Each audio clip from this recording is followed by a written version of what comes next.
monitoring the numbers in your business is just the beginning. If you are leveraging your RTAs, your real-time analysts, in the capacity of just watching the cues or just calling out agent states, as you already know, in prior episodes this month, we've been talking about intraday and RTA real-time management and the impact of an RTA. And so if you are monitoring just the numbers, that's just the beginning of the process. And so this week we are diving deep, okay, into actions of an RTA, action-oriented RTAs, and how you can go to the next level with your real-time strategies.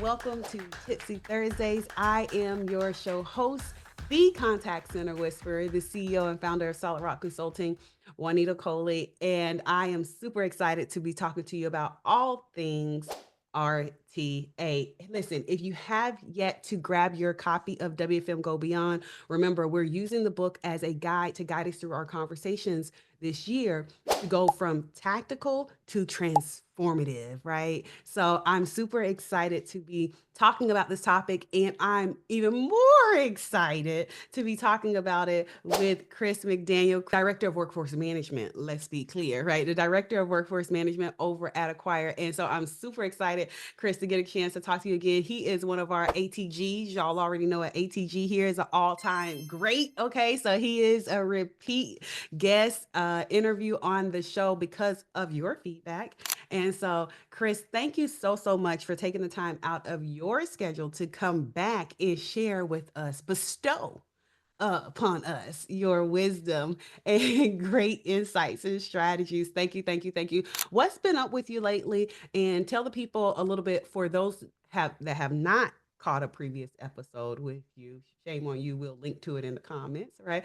But for those that are new here and new to you, tell us a little bit more about your day-to-day, your role over at Acquire. I've been really busy, just not as busy as you. The Contact Center Whisperer, I'm always thrilled to be with you. I think you're amazing and love your show. And if you haven't seen the show, whether I'm in it or not, you guys have got to get on board. So absolutely check the links and check out the channel. It's been a crazy year in 2024 and coming into 2025, election year and all kinds of things happening, and that affects everything we do in the marketplace and makes so many different outlooks change on a whim. Sometimes it seems, as the wind blows. But for me, it's still the same old deal where as a director, I'm trying to simply motivate, develop, and encourage my team of managers and supervisors and RTAs to be the best they can be and develop them and get them ready for their next challenge and learn what they want to do with their careers. That's basically what I do, aside from the normal, dealing with escalations on things or accounts or whatever the case might be. My primary function is to develop people and be a leader. And that's what I love the most about what I do now. I absolutely love that. Develop people. All right, so we are in the context of talking about actually developing people and being a leader. I think you're uniquely qualified, right, to talk about action-packed, right, action-oriented RTAs, right? In a world where we have technology and AI is on the tip of everybody's tongue, and we're talking about AIing everything, automating everything, and I'm a lover of technology. Like anybody who knows me knows that I got my start actually in workforce management from reading a user technology guide. So I started reading Blue Pumpkin, right? And I was like, this is intriguing, right? I know I find the most interesting things interesting. I got my start introduced to the discipline via technology. So it would be very odd for me to not love technology. So I'm a lover of technology, but I do find it very interesting that we negate process for technology. We think that we try to substitute process for technology, and technology is only going to scale a process, be it good or be it bad, right? And so if you have a good process, technology scales it. If you have a trash process, it scales it. And so when we think about AI and we think about technology, and we've been hearing a lot lately about, oh, you can automate the task of RTAs. And so you have RTA, stressing out and, and losing their edges, thinking they're going to lose their job and their job is going to be completely eradicated. I think that is super important. The people who I hear that from are people who either don't understand the role or they're using their RTAs in the lowest capacity they could possibly use them. And so they think that they can just automate the person. You may be able to automate some of the processes, but you'll never fully automate the discipline. At least I don't believe so. And so what I really want to dive into this topic is about defining what an action oriented RTA looks like. If you had to put into your own words what that was and what that looks like when we think about the future of work and future of workforce management, what does an action oriented RTA So look like? real quick, just a couple of quick notes. I also learned reading a tech manual. I was an RTA and I picked up an IEX manual and started reading, and that's how I became interested. But we're going to get into kind of why I did that and why that's important for an RTA. An action-oriented RTA is one that's prepared for the day ahead and understands the potential challenges that are coming based upon previous days and knowledge of current events. That's my definition. And not only that, but they're proactively managing their resources to head off disaster before it happens. Not just and they're not just compilers anymore. They're not just traffic controllers or verbal alarms, as I like to call them. Back in the day when we were kind of RTQM and real-time queue management, there wasn't a lot of expectation.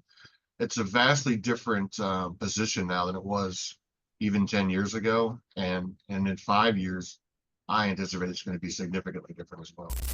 Hey, are you ready to identify how well your workforce management strategies align to your CX, customer experience, EX, employee experience, or your business profitability goals? Well, take our free 5-minute assessment at WFMGoBeyondScore.com and get your personalized results and recommendations delivered directly to your inbox. WFMGoBeyondScore.com. See you there. Yeah. How do you envision on going down that same topic, right? Of how it was 20 years ago versus what it is now and what you anticipate it being in another 25 years. How do you envision the role shifting from what it is today?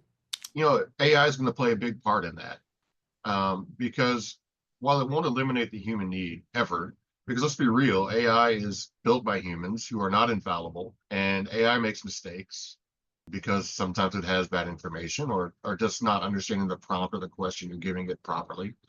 And so you always have to inspect what you expect with an AI Come on iteration, here. right?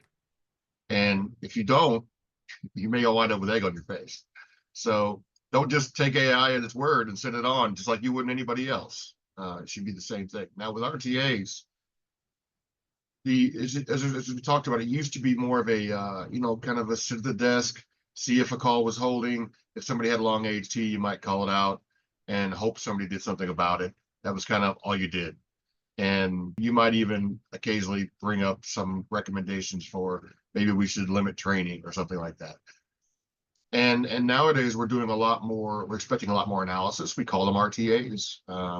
Because they are supposed to be analyzing the cues, the volumes, the forecasted volume, the current volume, what's happening, the trends, the attendance, all these different things, and looking at all of these different data points in real time to try to figure out what's going to happen next and when is it going to happen and how do we counteract it, right? So with that, I think AI is going to push the next level of that analysis onto RTAs to where they become more analysts than just the real-time analyst portion. We talk about data analysts and reporting analysts and people who are mining data and parsing data. I believe that that's eventually going to form itself together into a conglomerate so that the reduction in role isn't really a reduction in role, it's just a reduction in the number of roles required to do a task. And I think it's still going to need a lot of very skilled people to make those things happen, and RTAs are just going to become more and more important in what they do and in what they provide to the business. How do you think that RTAs, so when we think about what you're predicting for the future of workforce management RTA, right? When we think about that, how do you think that RTAs can stay agile and adaptive to what's coming? What should they be thinking about now? What do you wish you would have been thinking about, when you were talking to your 20-year-old self, 20 years ago? Like, dang, I wish I would have been knowing to do this for what's coming, what we're experiencing now. If you can fast forward to 20 years down the road, and you're giving that piece of advice to someone now, what would you think that we should be focusing on? Yeah, for me, as an RTA and coming in and never dreaming this is ever what I was going to be doing, and not having my college background anywhere geared towards this, and only discovering my love of data on the spot, and then trying to adapt my own career to it. The biggest thing for me was I had good math skills, not great. I had good math skills. I knew how to use Microsoft Word and Microsoft Excel. And back then, Access, it's pretty much eliminated nowadays with so many different software as a service. But I never took the plunge and really dove into forward-thinking softwares like SQL, like some coding, different sorts of HTML coding, and Java, and all those other things. I never got into those things, and now I see, as a director, and the way things are built now and the technology that we have, I can see so many people in the same role that are learning those skills, and they are bringing so much more to the business than even I ever imagined, and they are barely tapping into what they can do. So they have great skills in this work set of being able to develop data and show it and present it, but they don't really still understand why they're doing it or what is happening behind the scenes. So that's where that's where I still come in, and thankfully still have a position to develop people and teach them what it looks like. But I would say an RTA really needs to hone in on developing your critical thinking skills, developing your analytical skills, also developing your technical skills in coding, in those kinds of things. And obviously data parsing, big data, all of those kinds of softwares. You think of Tableau, those are all things you really kind of have to, in my opinion, nowadays, if you want to be ready for the next 5 and 10 years, you should be on top of those kinds of things.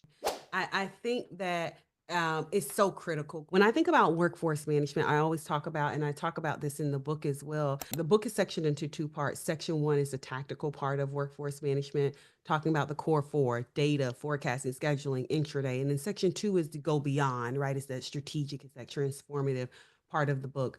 But in section 1, we start off talking about data and just how impactful and important data is. And what I hear you saying about the RTA and what's coming from a future perspective is that they should be focusing on honing those skills around data analytics. They need to really be honing their skills around coding, all of these different things, right? Which really focuses on that first pillar of workforce management, which is data. Right. Because even when we think about AI, right, when we think about all the technology, it's only as good as the data. When we think about knowledge management systems, performance management tools, workforce management tools, CRM tools, when we think about any kind of tool, right, any piece of technology, it goes back to the data. And so as an RTA, which is why I'm always talking about, again, I know it's viewed as an entry-level role, and I think that the industry definitely has to shift its perspective on that, because when you get a good RTA, somebody who lives for data, and you have a gold mine. You have a gold mine. You have an individual who will pick apart all the pieces of metadata and make it actually tell a story and serve you up insights, go from information to insights that can really transform your business. Hey, transformative leader, listen, have you grabbed your copy of WFM Go Beyond? Go and grab your copy at WFMGoBeyond.com. WFM Go Beyond is sectioned into 2 sections. Section 1 is the foundation and the fundamentals of workforce management. The core 4, you've heard me talk about this. data gathering, forecasting, scheduling, intraday. But section 2 is the part that I get super excited about, especially for 2025, because we are pushing and encouraging and challenging leaders to go beyond and push into transformative impact. And section 2 is going to do that to help you understand how you tie your WFM strategy into your CX initiatives, your EX initiatives, and business profitability goals. So if you're an operational leader, executive, a WFM leader that has a operations efficiency goal, okay, and you want to drive transformative impacts, WFM Go Beyond is your resource. So go to WFMGoBeyond.com and grab your copy today. Bye. I heard someone say this, and I absolutely love it. I believe it was Myron Goldwyn who says, the two most expensive things the two most expensive things in life, okay? Two most expensive things in life. The second one is taxes, right? Taxes, right? You're gonna I love Myron. you always Love. your taxes is gonna be your second most expensive thing. But your first most expensive thing is what you don't know. The price of ignorance. And so when we think about data and we think about an RTA that is really adding really good insight, right? They're digging into the data and providing the business with insights that can transform the way the business works and how and shift the trajectory of the business. It's going to be an individual, right? Whether you classify them as a business advisor, a RTA, whatever you want to classify the role as, it's going to be that individual that can take your data and turn it into insights that can help guide you and advise you as a business advisor. And I think that is what's next when we're thinking about the RTA role, which you so beautifully put it, right? If you're talking to an organization and they're talking about like, hey, we just don't have the tools and we don't have the technology to really dive into the data that deeply, what would be your piece of advice for an operational leader or a person that's in the RTA role that's like, we just don't have that level of insight right now? What would be just one tip that you would give them to really start to dive into their data and leverage their RTAs to higher capacity? Yeah, that's a really great question and a very poignant topic. I think even today, you think that, with the development of all of the softwares and all of the different companies that are creating workforce management systems, that everybody would be on board and things would be there. But it's still an expense, and a lot of companies are growing and learning, and they're trying to get on their feet, and that's not an expense that maybe they can pick up initially. And so, does that lessen the need for a frontline worker who can recognize patterns and understand what's happening and try to forecast, what's going to happen within the day, within the week, within the month, within the year? No, it doesn't lessen it at all. You still need it, and it makes it that much more difficult, obviously, but it can be done. And I was talking a little while ago about how I was good with Excel or good with Access or whatever the case might be. There's certainly plenty of tools available that are free, whether it's the Google Documents or whatever, and some other free form spreadsheets that you can take and develop a lot of your own technology, if you will. It's formula based. As long as you're sound in your formulas, they're going to give you what you need and give you the data. But the primary thing here is you have to have an RTA, someone who is dedicated to learning the data, seeing what data they have, learning it. What I mean by learning it is not just like memorizing data points, but knowing that when they walk into the building on Wednesday morning or Thursday morning, that this is how many calls or how many chats I expect to be coming in based upon what I have seen for the last nth days, weeks, months. And they already have an expectation. They've already looked the night before at the end of their shift and prepared for the next day's time off and everything else that's going into it to understand how their staffing is going to look. That's the kind of person you have to have. If you're not going to go with a workforce management system initially, then you have to have someone who can function in their own brain as one and say, okay, I'm dedicated to it. I realize I'm not maybe making as much as I could make, but I'm dedicated to doing this because I want our company to be greater and be better. And I'm looking obviously to grow my career. So I want to do this for you.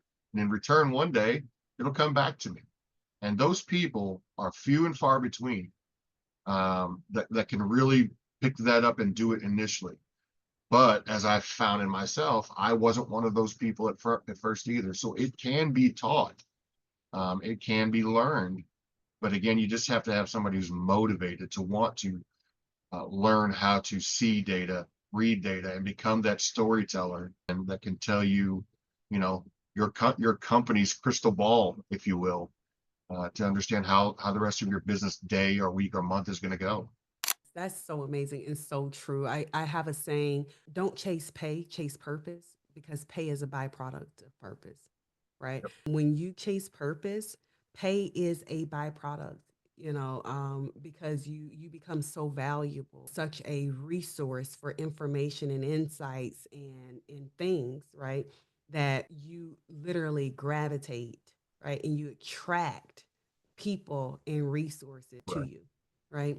If people are looking for you, where can they find you, and what do you have coming up next? Obviously I'm on a LinkedIn like most everybody else. There's you can catch me on Facebook, Twitter, X, whatever you call it these days, Instagram. I'm everywhere. I just kind of hang out and mostly enjoy reels and videos of people doing silly stuff. I do like a lot of those things, and I'm out there, and every now and then I'll drop a nugget on LinkedIn. I'm not the biggest thought leader out there, but I do have a few every now and then and find one. For me personally, obviously I'm still trying to grow myself as well as my team. I'm every day looking at what I can do better, how I'm going to get to my next level, how I'm going to get my boss's job, right? I always tell people when I come in, and this is something huge for other folks, that this is my own philosophy. I've told many people in an interview, I'm not here for this job. I'm here for two jobs up.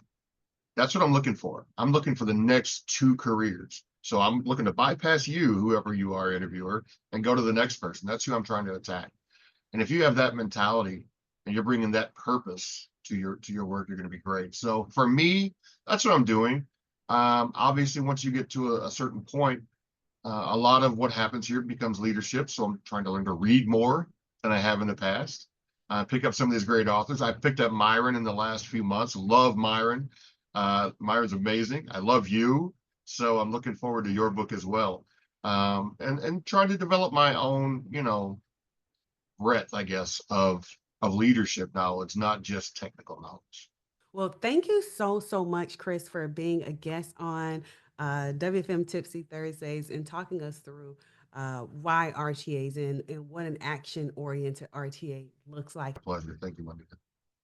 All right, 3, 2, guys, how absolutely epic was that? I mean, it was so great talking with Chris and talking about what an action-oriented RTA is and some of the impacts and strategies that we could be leveraging to go further in our career as an RTA, and where we think the future of workforce management and the RTA is going. And so I hope that this episode was helpful to you. You already know what to do. Go to WFMGoBeyond.com, grab the book, grab the workbook, okay?